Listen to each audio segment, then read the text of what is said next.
जिन्ने भी वीर भरा इस मोर्चे का हिस्सा बनने के लिए इकत्र होए हो, मैं चाहांगा भी जी हिलजुल हुई है ना, ये थोड़ी जी आप बंद कर दी जाए। ਉਹਦਾ बड़ा ਵੱਡਾ ਕਾਰਨ ਹੁੰਦਾ कई बार पोलीटिकल लीडर्स जो आते हैं ना, वो कई बार मंच की मर्यादा का ख्याल रखते हैं। नो डाउट वो आते हैं, शांतमई ढंग नाल बहिंदे ने, बोलते हैं, पर कई बार आपां विशेष तौर पर VIP ट्रीटमेंट देने के चक्कर दे विच माहौल खिंडा दिंदे आ। हुण जो इस तरीके का माहौल बनेगा, मैं बुलारा मां मेरे को बोलिया नहीं जाना, वो आनंद जा नहीं आना। मैं चाहांगा पूरी एकाग्रता बनाओ। सारे मेरे नौजवान वीर थोड़ा आज आजो पंडाल का हिस्सा बन जाओ। आजो आजो मेरे भरा, आजो आजो, हाँ पंडाल का हिस्सा बनो। मगरले भी थोड़ा थोड़ा नेड़े आजो, आजो आजो। इधर खिंडे पुंडे सारे मेरे भरा इधर आजो। आप 7-8 मिनट लावांगे, लम्मा समा नहीं लाउंदे। ते सारे मेरे वीरां नूं भी बेनती है, जिहड़े पत्रकार भरा ने, मैं तुहाडा हिस्सा वां, मैं भी पत्रकार हाँ। आप एक माहौल दे विच गल नूं सुणीए।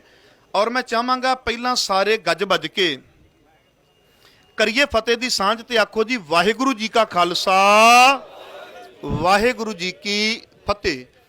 किसी विद्वान ने बड़ा प्यारा लिखिया है, कहंदा सोचां दी मैयत नूं लैके हुण मैं किहड़े दर जावांगा, सच बोलां तां मार देणगे, ना बोलां तां मर जावांगा। ਉਹਦੇ अर्थ बड़े प्यारे बनते हैं। कहता जे सच बोलांगा तो दुनिया मेरे विरोध में आवेगी। कहता हुण मैनूं सच की समझ पै गई है, जे समझ पैण तो बावजूद कहता मैं सच नूं लुकावांगा तो कहता किते ना किते मैं अपने अंदर मर जावांगा। मेरी गल नूं समझिया जे, मैं किसानी मुद्दे ते आवांगा, पर एक बरीकी विचों गल नूं कढनी चाहुंदा मैं। मन लो कोई सज्जन मेरा मित्र है, उन्होंने तुसीं पुछोगे हरप्रीत सिंह मखू किवें है, उन्हें कहना बंदा बहुत वधिया है। कोई मेरे नाल विचारक विरोध रखदा, उन्होंने पुछोगे हरप्रीत सिंह मखू किवें है, वो कहता जी बंदा बहुत गंदा है।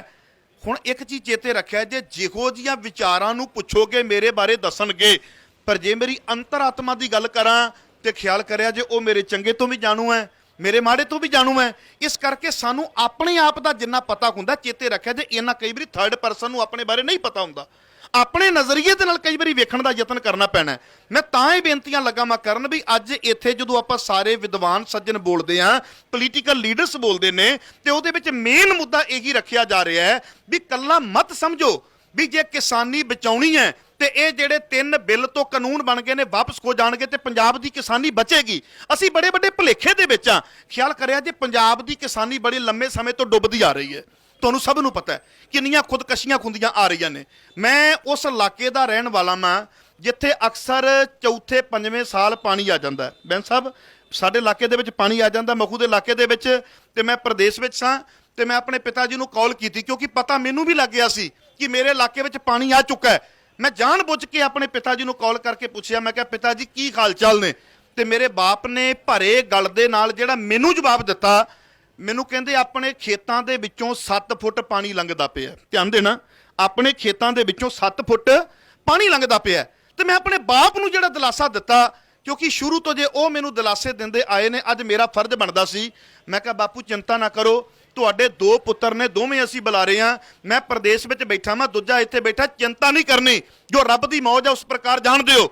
ਮੈਂ ਵਾਪਸ ਆਇਆ, ਵਾਪਸ ਆ ਕੇ ਮੈਂ ਆਪਣੇ ਪਿਤਾ ਜੀ ਨੂੰ ਪੁੱਛਿਆ, ਧਿਆਨ ਦਿਆ ਜੇ, ਮੈਂ ਕਿਹਾ ਜੀ ਮੁਆਵਜ਼ਾ ਕੋਈ ਮਿਲਿਆ? ਕਹਿੰਦੇ ਲਾਰਾ ਲੱਗਾ ਕਿ ਅਗਲੀ ਫਸਲ ਤਿਆਰ ਹੋ ਚੱਲੀ ਹੈ ਪਰ ਅਜੇ ਤੱਕ ਮੁਆਵਜ਼ਾ ਨਹੀਂ ਮਿਲਿਆ। ਮੈਂ ਦੱਸਣਾ ਇਹ ਚਾਹੁੰਦਾ ਵੀ ਸਾਡੀ ਕਿਸਾਨੀ ਦੇ ਇਹ ਹਾਲਾਤ ਨੇ, ਤੇ ਜੇ ਮੁਆਵਜ਼ਾ ਸਾਡੇ ਕੋਲ ਆ ਵੀ ਜਾਂਦਾ ਹੈ, ਜੇ ਕਿੱਲੇ ਵਿੱਚੋਂ 50,000 ਦੀ ਫਸਲ ਨਿਕਲਣੀ ਹੈ ਨਾ, ਕਿਸਾਨ ਭਰਾਵੋ ਸੱਚ ਬੋਲਿਆ ਜੇ ਅੱਜ ਜ਼ਮੀਰਾਂ ਦੀਆਂ ਆਵਾਜ਼ਾਂ ਦਬਾ ਗਏ ਨਾ, ਮੈਨੂੰ ਲੱਗਦਾ ਦੁਬਾਰਾ ਸ਼ਾਇਦ ਆਪਾਂ ਨੂੰ ਮੌਕਾ ਨਹੀਂ ਜਿੱਥੇ ਆਉਣਾ। ਜੇ ਕੋਈ ਸਾਨੂੰ ਉੱਥੇ ਮੁਆਵਜ਼ਾ ਦੇਣ ਦੇ ਲਈ ਆਉਂਦਾ ਹੈ ਤੇ ਖਿਆਲ ਕਰਿਆ ਜੇ, ਮੈਂ ਬੜੀ ਹੈਰਾਨਗੀ ਹੋਈ ਇਹ ਚੀਜ਼ ਨੂੰ ਵੇਖ ਕੇ। ਮੈਂ ਬੜਿਆਂ ਨੂੰ ਕਿਹਾ, ਮੈਂ ਕਿਹਾ ਮੈਨੂੰ ਮੌਕਾ ਦਿਓ, ਮੈਂ ਭੈੜਾ ਬਣਨ ਨੂੰ ਤਿਆਰ ਹਾਂ, ਔਰ ਅਕਸਰ ਮੈਂ ਭੈੜਾ ਬਣਦਾ ਵਾਂ। ਮੈਂ ਕਿਹਾ ਵੀ ਮੈਨੂੰ ਇਹ ਗੱਲ ਦੱਸੋ ਵੀ ਹੁਣ ਕੀ ਦਿੱਕਤ ਆ ਰਹੀ ਹੈ, ਤੇ ਮੈਨੂੰ ਜਿਹੜਾ ਜਵਾਬ ਦਿੱਤਾ ਸੁਣਿਆ ਜੇ ਕਿਸਾਨੀ ਕਈਆਂ ਪਾਸਿਆਂ ਤੋਂ ਮਰਦੀ ਪਈ ਹੈ, ਪਰ ਇਸ ਸਿਸਟਮ ਦੇ ਅੰਦਰ ਕਿਸਾਨੀ ਮਰਦੀ ਪਈ ਹੈ। ਜੇ ਵੱਡੇ ਵੱਡੇ ਰੋਡ ਨਿਕਲਦੇ ਨੇ, ਪੋਲੀਟੀਕਲ ਬੰਦਿਆਂ ਨੂੰ ਪਹਿਲਾਂ ਪਤਾ ਲੱਗ ਜਾਂਦੇ ਨੇ, ਅਫਸਰਾਂ ਨੂੰ ਪਹਿਲਾਂ ਪਤਾ ਲੱਗ ਜਾਂਦੇ ਨੇ, ਆਪਣੀਆਂ ਜ਼ਮੀਨਾਂ ਦੇ ਸ਼ੇਅਰ ਉੱਥੇ ਰੱਖ ਲੈਂਦੇ ਨੇ। ਤੇ ਚੇਤੇ ਰੱਖਿਆ ਜੇ ਲੱਖਾਂ ਵਿੱਚ ਜ਼ਮੀਨ ਲੈ ਕੇ ਕਰੋੜਾਂ ਦੇ ਵਿੱਚ ਸੌਦੇ ਹੁੰਦੇ ਨੇ, ਕਿਹਨਾਂ ਨੂੰ ਨਹੀਂ ਪਤਾ ਆਪਾਂ ਨੂੰ। ਤੇ ਮੈਂ ਹੈਰਾਨ ਹੋ ਗਿਆ ਉਸ ਵੇਲੇ ਜਦੋਂ ਮੈਂ ਪੁੱਛਿਆ, ਮੈਂ ਕਿਹਾ ਜੀ ਹੁਣ ਕੀ ਦਿੱਕਤ ਆ ਰਹੀ ਹੈ? ਕਹਿੰਦੇ ਜੇ 10,000 ਮੁਆਵਜ਼ਾ ਆਇਆ ਨਾ, ਇੱਕ ਕਿੱਲੇ ਮਗਰ ਕਿੰਨਾ ਜੀ? 10,000 ਮੁਆਵਜ਼ਾ, 50,000 ਦੀ ਫਸਲ ਹੈ ਤੇ ਆਇਆ ਕਿੰਨਾ? 10,000। ਤੇ ਕਹਿੰਦੇ ਉਹਦੇ ਵਿੱਚੋਂ ਵੀ ਉਹ ਕਹਿੰਦੇ ਵੀ ਸਾਨੂੰ 2,000 ਪਰ ਏਕੜ ਕੈਸ਼ ਫੜਾ ਦਿਓ, ਜਿਹੜਾ ਚੈੱਕ ਤੁਹਾਡਾ 10,000 ਦਾ ਹੀ ਬਣੇਗਾ। ਉਹਦੇ ਵਿੱਚ ਕੋਈ ਡਾਊਟ ਵੀ ਨਹੀਂ, ਕਿਉਂਕਿ ਜੇ ਮੈਂ ਕੱਲ ਨੂੰ ਰੌਲਾ ਪਾਵਾਂਗਾ, ਅਗਲੇ ਕਹਿੰਦੇ ਤੇਰੇ ਅਕਾਊਂਟ ਦੇ ਵਿੱਚ ਇਹ ਦੱਸ ਵੀ 10,000 ਦਾ ਚੈੱਕ ਲੱਗਾ ਕਿ ਨਹੀਂ ਲੱਗਾ। 2000 ਰੁਪਈਆ ਉੱਥੇ ਵੀ ਕਿਸਾਨਾਂ ਨੂੰ ਭਰਨਾ ਪੈਂਦਾ। ਕਿਸਾਨੀ ਬੜੇ ਬੁਰੇ ਹਾਲਾਤਾਂ ਦੇ ਵਿੱਚ ਹੈ ਔਰ ਲੰਮੇ ਸਮੇਂ ਤੋਂ ਇਹਨਾਂ ਹਾਲਾਤਾਂ ਦੇ ਵਿੱਚ ਜੂਝਦੀ ਆ ਰਹੀ ਹੈ। ਮੈਂ ਤਾਂ ਕਹਿੰਦਾ ਵੀ ਸਾਨੂੰ ਇੱਥੇ ਬੈਠ ਕੇ ਇਹੋ ਜਿਹੀ ਸਟ੍ਰੈਟਜੀ ਬਣਾਉਣੀ ਚਾਹੀਦੀ ਹੈ, ਜਿਵੇਂ ਦੀਪ ਸਿੱਧੂ ਵੀਰ ਨੇ ਬੜੀ ਸੋਹਣੀ ਇੱਕ ਗੱਲ ਕਹੀ ਵੀ ਜੜ ਫੜੋ ਜਿੱਥੋਂ ਬਿੱਲ ਜੰਮਿਆ ਉੱਥੇ ਫੜੋ। ਤੇ ਮੈਂ ਤੁਹਾਨੂੰ ਇੱਕ ਛੋਟੀ ਜੀ ਗੱਲ ਸੁਣਾਉਣ ਲੱਗਾ, ਮੈਂ ਹਾਸ ਭਰਪੂਰ ਵੀ ਹੈ ਤੇ ਗੱਲ ਦੀ ਬਰੀਕੀ ਤੱਕ ਜਾਇਆ ਜੇ। ਸਾਡੇ ਵੀਰ ਬੈਂਸ ਸਾਹਿਬ ਬੈਠੇ ਨੇ, ਮੇਰੇ ਬੜੇ ਪਿਆਰੇ ਵੀਰ ਸਰਦਾਰ ਸਰੂਪ ਸਿੰਘ ਜੀ ਬੜੇ ਉੱਚ ਕੋਟੀ ਦੇ ਢਾਡੀ ਬੈਠੇ ਨੇ, ਮੇਰਾ ਬੜਾ ਪਿਆਰ ਹੈ ਇਹਨਾਂ ਦੇ ਨਾਲ। ਮੈਂ ਘਟਨਾ ਪੜ੍ਹੀ, ਕਹਿੰਦੇ ਬੱਸ ਦੇ ਵਿੱਚ ਇੱਕ ਬੀਬੀ ਨੇ ਨਿਆਣਾ ਚੁੱਕਿਆ, ਬੜੇ ਪਿਆਰ ਦੇ ਨਾਲ ਗੱਲ ਨੂੰ ਸੁਣਿਆ ਜੇ। ਬੱਸ ਦੇ ਵਿੱਚ ਇੱਕ ਬੀਬੀ ਨੇ ਨਿਆਣਾ ਚੁੱਕਿਆ, ਨਿਆਣਾ ਰੋਈ ਜਾਵੇ ਤੇ ਬੀਬੀ ਪੁੱਛਦੀ ਹੈ, ਉਹ ਬੀਬੀ ਨੂੰ ਇੱਕ ਬੰਦਾ ਨਾਲ ਬੈਠਾ ਪੁੱਛਦਾ ਹੈ, ਕਹਿੰਦਾ ਨਿਆਣਾ ਰੋਂਦਾ ਕਿਉਂ ਹੈ? ਕਹਿੰਦੀ ਦੁੱਧ ਤੇ ਪਿਆਤਾ, ਕਹਿੰਦੀ ਸੌਣ ਨੂੰ ਰੋਂਦਾ ਕੌਣ ਹੈ? ਉਸ ਬੰਦੇ ਦਾ ਨਾਮ ਸੌਣ ਸਿੰਘ ਸੀ। ਤੇ ਜਦੋਂ ਬੀਬੀ ਨੇ ਕਿਹਾ ਵੀ ਸੌਣ ਨੂੰ ਰੋਂਦਾ, ਉਹਦੇ ਗੱਲ ਲੱਗੀ ਦਿਲ ਦੇ ਉੱਤੇ, ਕਹਿੰਦਾ ਰੋਵੇ ਆਪਣੇ ਜੰਮਣ ਵਾਲਿਆਂ ਨੂੰ, ਸੌਣ ਨੂੰ ਕਿਉਂ ਰੋਂਦਾ ਪਿਆ? ਧਿਆਨ ਦੇ ਅੱਜ ਹੁਣ ਬੀਬੀ ਨੇ ਸੌਣ ਹੋਰ ਕਿਹਾ, ਉਹਨੂੰ ਸਮਝ ਹੋਰ ਲੱਗ ਗਈ। ਉਹ ਕਹਿੰਦਾ ਰੋਵੇ ਆਪਣੇ ਜੰਮਣ ਵਾਲਿਆਂ ਨੂੰ। ਚੇਤੇ ਰੱਖਿਆ ਜੇ ਬਿੱਲ ਜਿੱਥੋਂ ਜੰਮਿਆ ਸਾਨੂੰ ਉਹਨਾਂ ਨੂੰ ਰੋਣਾ ਪੈਣਾ, ਉਹਨਾਂ ਦੀਆਂ ਅੱਖਾਂ ਦੇ ਵਿੱਚ ਅੱਖ ਪਾ ਕੇ ਗੱਲ ਕਰਨੀ ਪੈਣੀ। ਬਿੱਲ ਜਿੱਥੋਂ ਜੰਮਿਆ, ਜਿੱਥੋਂ ਆਇਆ, ਔਰ ਇਤਿਹਾਸ ਨੇ ਸਾਨੂੰ ਵਕਤ ਦੇ ਉੱਪਰ ਇਸ ਚੀਜ਼ ਆਪਣੀ ਰੱਖਣ ਦੇ ਉੱਪਰ ਸਟ੍ਰੈਟਜੀ ਦਿੱਤੀ ਹੈ। ਮੈਂ ਤੁਹਾਨੂੰ ਇੱਕ ਛੋਟੀ ਜਿਹੀ ਐਗਜ਼ਾਮਪਲ ਦੇਣਾ, ਮੈਂ ਚਲੋ ਗੱਲ ਨੂੰ ਸਮਝ ਆ ਜਾਏ, ਆਪਾਂ 5 ਮਿੰਟ ਦੇ ਵਿੱਚ ਸਮਾਪਤੀ ਕਰਦੇ ਹਾਂ। ਗੁਰੂ ਨਾਨਕ ਪਾਤਸ਼ਾਹ ਮਹਾਰਾਜ ਆਪਣੀਆਂ ਅੱਖਾਂ ਦੇ ਨਾਲ ਵੇਖਦੇ ਨੇ ਤੇ ਖਿਆਲ ਕਰਿਆ ਜੇ ਵੇਖਦੇ ਨੇ ਕਿ ਬਾਬਰ ਕਿਸ ਤਰੀਕੇ ਨਾਲ ਕੰਮ ਕਰਦਾ ਪਿਆ, ਜ਼ੋਰ ਜ਼ਬਰਦਸਤੀ ਕਰਦਾ ਪਿਆ, ਪਰ ਪਤਾ ਨਹੀਂ ਕੀ ਕਾਰਨ ਹੈ। ਗੁਰੂ ਘਰ ਦੇ ਬੜੇ ਪਿਆਰੇ ਢਾਡੀ ਸਿੰਘਾਂ ਨੂੰ ਤੇ ਪਤਾ ਹੈ, ਕੁਝ ਲੋਕਾਂ ਨੇ ਉਹਨਾਂ 4 ਸ਼ਬਦਾਂ ਨੂੰ ਬਾਬਰ ਬਾਣੀ ਕਹਿਣਾ ਸ਼ੁਰੂ ਕਰ ਦਿੱਤਾ। ਮੈਂ ਕਿਹਾ ਨਾਨਕ ਬਾਣੀ ਹੈ, ਇਹਨੂੰ ਬਾਬਰ ਬਾਣੀ ਨਾ ਕਿਆ ਕਰੋ। ਭੁਲੇਖਾ ਸਾਡੇ ਵਿੱਚ ਪਾ ਦਿੱਤਾ ਗਿਆ ਵੀ ਇਹ ਬਾਬਰ ਬਾਣੀ ਹੈ, ਪਰ ਥਾਏ ਬਾਬਰ ਹੈ, ਪਰ ਉਹ ਬਾਬਰ ਬਾਣੀ ਨਹੀਂ ਕਦੇ ਵੀ ਹੋ ਸਕਦੀ, ਉਹ ਨਾਨਕ ਬਾਣੀ ਹੈ।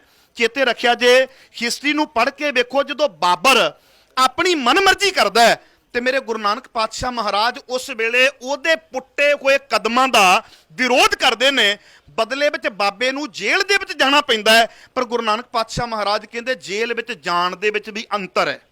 ਜੇ ਮੈਂ ਨਸ਼ਾ ਵੇਚਦਾ ਗਿਆ ਵਾਂ, ਚੇਤੇ ਰੱਖਿਆ ਜੇ ਮੈਨੂੰ ਸ਼ਰਮ ਆਉਂਦੀ ਹੈ, ਪਰਿਵਾਰ ਮੈਨੂੰ ਮਿਲਣ ਦੇ ਲਈ ਆਉਂਦਾ, ਮੁਲਾਕਾਤ ਦੇ ਲਈ ਆਉਂਦਾ, ਮੈਂ ਆਪਣੀ ਧੀ ਦੀਆਂ ਅੱਖਾਂ ਵਿੱਚ ਅੱਖ ਨਹੀਂ ਪਾ ਸਕਦਾ, ਮੈਂ ਆਪਣੀਆਂ ਭੈਣ ਦੀਆਂ ਅੱਖਾਂ ਵਿੱਚ ਅੱਖ ਨਹੀਂ ਪਾ ਸਕਦਾ।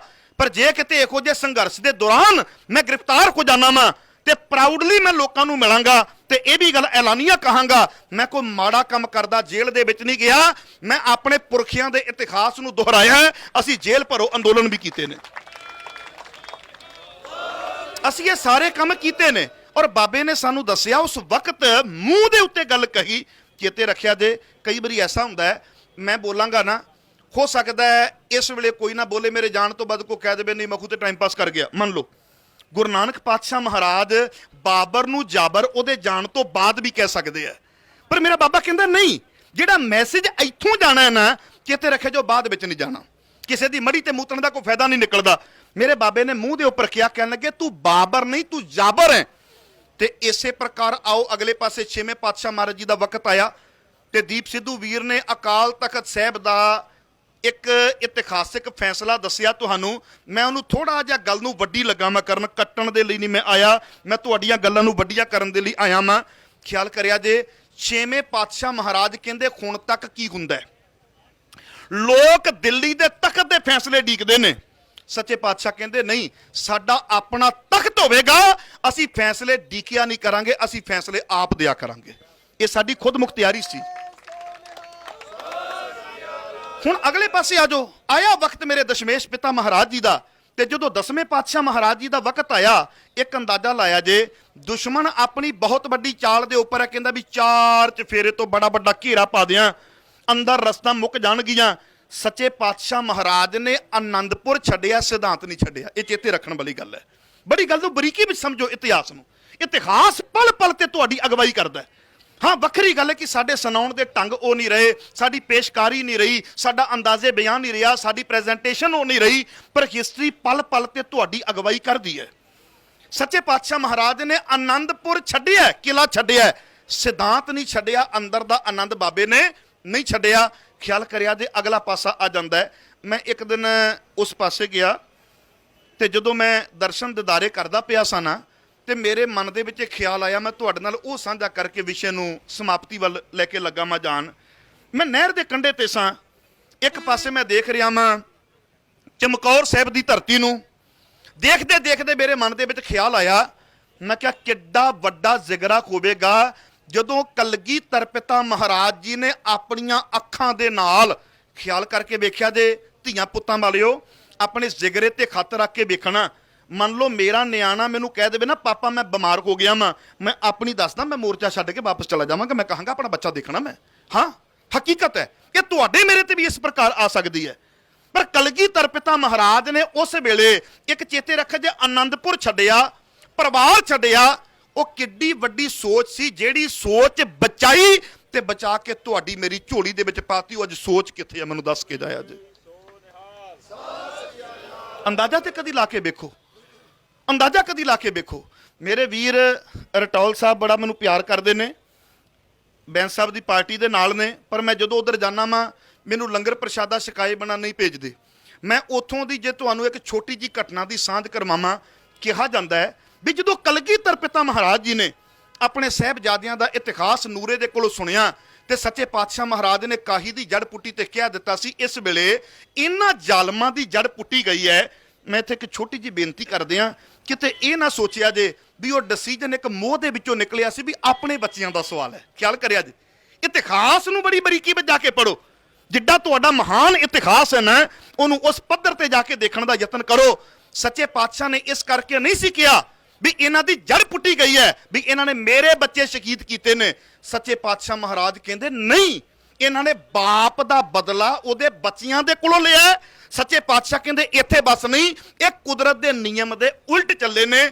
ਜਦੋਂ ਵੀ ਕੋਈ ਕਾਦਰ ਦੀ ਕੁਦਰਤ ਦੇ ਨਿਯਮਾਂ ਦੀ ਉਲੰਘਣਾ ਕਰਦਾ ਹੈ ਨਾ, ਚੇਤੇ ਰੱਖਿਆ ਜੇ ਉਹਨਾਂ ਦੀਆਂ ਜੜ੍ਹਾਂ ਪੁੱਟੀਆਂ ਜਾਂਦੀਆਂ ਨੇ, ਤਖਤੇ ਪਲਟੇ ਜਾਂਦੇ ਨੇ। ਚੇਤੇ ਰੱਖਿਆ ਜੇ ਅੱਜ ਵੀ ਸਾਡੀ ਕਿਸਾਨੀ ਅੱਜ ਦੀ ਨਹੀਂ, ਇਹ ਗੁਰੂ ਕਾਲ, ਜੇ ਇਸ ਤੋਂ ਵੀ ਪਿੱਛੇ ਚਲੇ ਜਾਈਏ, ਸਾਡੀਆਂ ਸੱਭਿਅਤਾਵਾਂ ਦੀ ਗੱਲ ਕਰ ਲਈਏ, ਉਦੋਂ ਤੋਂ ਚੱਲੀ ਆ ਰਹੀ ਹੈ। ਜੇ ਅੱਜ ਸਾਡੀ ਕੋਈ ਖੇਤੀ ਦੇ ਅੰਦਰ, ਸਾਡੀਆਂ ਜ਼ਮੀਨਾਂ ਦੇ ਅੰਦਰ ਕੋਈ ਇਹੋ ਜਿਹੇ ਬਦਲਾਅ ਕਰਦਾ ਹੈ ਤੇ ਅਸੀਂ ਇਹ ਗੱਲ ਐਲਾਨੀਆਂ ਕਹਿ ਦੇਣੇ ਚਾਹੁੰਦੇ ਹਾਂ, ਉਹਨਾਂ ਦੀਆਂ ਵੀ ਜੜ੍ਹਾਂ ਪੁੱਟੀਆਂ ਜਾਣਗੀਆਂ ਤੇ ਤਖਤੇ ਪਲਟੇ ਜਾਣਗੇ। ਇੰਨਾ ਕੁਝ ਕਹਿੰਦਾ ਹੋਇਆ ਹੀ ਮੈਂ ਤੁਹਾਡੇ ਕੋਲੋਂ ਖਿਮਾ ਦਾ ਜੱਜ ਕੋ ਜਾਣਾ ਵਾਂ। ਬੁਲਾਰੇ ਵੀ ਬੜੇ ਨੇ ਤੇ ਸਾਡੇ ਵੀਰਾਂ ਨੇ ਬੜੀ ਦੂਰ ਤੱਕ ਜਾਣਾ ਹੈ। ਸਭਨਾਂ ਦਾ ਧੰਨਵਾਦ, ਦੀਪ ਸਿੱਧੂ ਵੀਰ ਦਾ ਧੰਨਵਾਦ। ਬੜੀ ਸੁਚੱਜੀ ਅਗਵਾਈ ਕਰਦੇ ਨੇ, ਵਿਵੇਕ ਦੇ ਵਿੱਚ ਬੋਲਦੇ ਨੇ, ਘੱਟ ਬੋਲਦੇ ਨੇ, ਕਿਉਂਕਿ ਜਿਹੜਾ ਬੰਦਾ ਜ਼ਿਆਦਾ ਬੋਲੇ ਨਾ ਉਹਦੇ ਕੋਲ ਗਲਤੀਆਂ ਦੀ ਗੁੰਜਾਇਸ਼ ਜ਼ਿਆਦਾ ਹੁੰਦੀ ਹੈ। ਤੇ ਜਦੋਂ ਆਪਣੀ ਗੱਲ ਕਹਿ ਕੇ ਫਿਰ ਵਾਪਸ ਲੈਣੀ ਪੈਂਦੀ ਹੈ ਨਾ, ਅੱਧੇ ਬੰਦੇ ਉਦੋਂ ਟੁੱਟ ਜਾਂਦੇ ਨੇ। ਮੇਰੇ ਉਸਤਾਦ ਕਹਿੰਦੇ ਬੇਟਾ ਆਡੀਅנס ਤਿੰਨ ਤਰ੍ਹਾਂ ਦੀ ਹੈ, ਇੱਕ ਹੁੰਦੇ ਤੁਹਾਡੇ ਪੱਕੇ ਸਮਰਥਕ, ਇੱਕ ਹੁੰਦੇ ਤੁਹਾਡੇ ਕੱਟੜ ਵਿਰੋਧੀ। ਤੇ ਮੈਂ ਹੱਥ ਜੋੜ ਕੇ ਪੁੱਛਿਆ, ਮੈਂ ਕਿਹਾ ਜੀ ਤੀਜੇ ਕਿਹੜੇ? ਕਹਿੰਦੇ ਬੇਟੇ ਜਿਹੜੇ ਵਿੱਚ ਵਿਚਾਲੇ ਹੁੰਦੇ ਨੇ, ਜੇ ਤੇ ਤੁਹਾਡੀ ਦਲੀਲ ਪ੍ਰਭਾਵਿਤ ਕਰ ਗਈ ਤੇ ਤੁਹਾਡੇ ਵਾਲੇ ਪਾਸੇ ਹੈ, ਜੇ ਤੁਹਾਡੀ ਦਲੀਲ ਉਹਨਾਂ ਨੂੰ ਪ੍ਰਭਾਵਿਤ ਨਾ ਕਰ ਸਕੀ ਤਾਂ ਦੂਜੇ ਪਾਸੇ ਵੀ ਹੋ ਜਾਂਦੇ ਹੈ। ਸੋ ਮੈਂ ਆਸ ਕਰਦਾ ਵਾਂ ਵੀ ਇੱਥੋਂ ਬਹੁਤ ਕੁਝ ਅੱਛਾ ਡਿਲੀਵਰ ਕੀਤਾ ਜਾ ਰਿਹਾ ਹੈ ਔਰ ਤੁਹਾਡੇ ਅੰਦਰ ਉਹ ਵਿਵੇਕ ਭਰਿਆ ਜਾ ਰਿਹਾ ਵੀ ਇੱਕ ਫੈਸਲਾ ਤੇ ਛੱਡੋ, ਆਉਣ ਵਾਲੇ ਸਮੇਂ ਦੇ ਵਿੱਚ ਕੋਈ ਵੀ ਕਿਸੇ ਪ੍ਰਕਾਰ ਦੀ ਔਕੜ ਆਉਂਦੀ ਹੈ ਤੇ ਤੁਸੀਂ ਉਹਨਾਂ ਸਾਰੀਆਂ ਔਕੜਾਂ ਦਾ ਮੁਕਾਬਲਾ ਕਰਨ ਦੇ ਸਮਰੱਥ ਹੋ ਜਾਂਦੇ ਹੋ। ਇੰਜ ਕਹਿ ਲਵਾਂ ਵੀ ਧੀਆਂ ਨੂੰ ਜਿਵੇਂ ਲੋਕੀ ਕਹਿੰਦੇ ਦਾਜ ਨਾ ਦਿਓ, ਕਹਿੰਦੇ ਫੇਰ ਕੀ ਦਈਏ, ਕਹਿੰਦੇ ਸੰਸਕਾਰ ਦਿਓ ਵੀ ਘਰ ਕਿਵੇਂ ਵੱਸਦਾ। ਅਸੀਂ ਤੁਹਾਨੂੰ ਲਾਰੇ ਨਹੀਂ ਦੇਣੇ, ਤੁਹਾਨੂੰ ਐਸੇ ਤਰੀਕੇ ਨਾਲ ਤਿਆਰ ਕਰ ਦੇਣਾ ਹੈ ਵੀ ਆਉਣ ਵਾਲੇ ਸਮੇਂ ਦੇ ਵਿੱਚ ਮੁਕਾਬਲੇ ਕਿਵੇਂ ਕਰੀਦੇ ਹੁੰਦੇ ਨੇ। ਭੁੱਲਾਂ ਚੁੱਕਾਂ ਦੀ ਮਾਫੀ ਜੀ। ਮੈਂ ਚਾਹਾਂਗਾ ਫਤਿਹ ਦਾ ਜਵਾਬ ਗੱਜ ਕੇ ਦਿਆ ਜੇ, ਕੋਈ ਰਸਨਾ ਬਾਂਝੀ ਨਾ ਰਵੇ। ਆਖੋ ਜੀ ਵਾਹਿਗੁਰੂ ਜੀ ਕਾ ਖਾਲਸਾ, ਵਾਹਿਗੁਰੂ ਜੀ ਕੀ ਫਤਿਹ।